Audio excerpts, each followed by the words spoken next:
Professor Woods traveled to Haiti shortly after the 2010 earthquake. There, in the rubble, this scholar activist saw the future.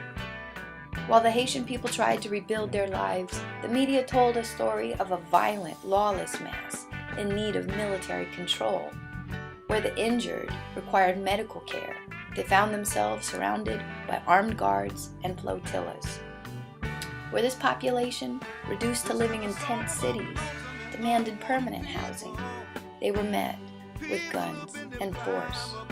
In repairing their shattered communities, the Haitian people themselves were treated as broken windows in need of sweeping and removal. As their suffering was met by criminalization and indifference, Professor Clyde Woods saw a sign of things to come.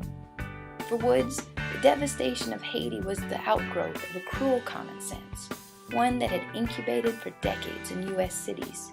He had seen it eviscerate his hometown of Baltimore, studied it in the modern plantation regimes of Mississippi, analyzed its callous reach in the abandonment of post-Katrina New Orleans, and documented its ruthlessness in the militarization of Los Angeles. It was no surprise that the victims of Haiti's earthquake were treated as enemies.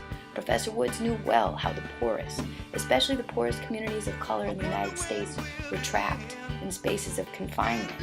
In such enclosures, communities were strangled from wealth and resources, and the people were punished as permanent internal enemies. But Clyde Woods also dedicated his life and work to understanding the solutions developed by poor and working class communities themselves.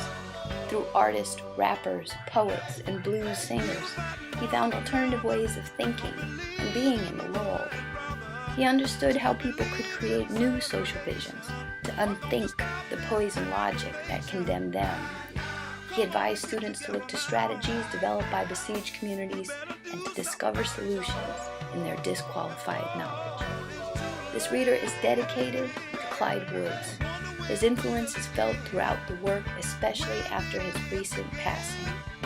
We look to the work, actions, and alternate social visions of groups like LA Can, because as Clyde Woods wrote, quote, "They have already prepared the ground for a new and more equitable future for the nation as a whole," unquote.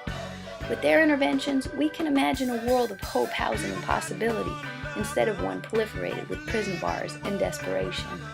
We dedicate this reader to the memory of Clyde Woods, our teacher, mentor, and friend, with the urgent hope of realizing a different future.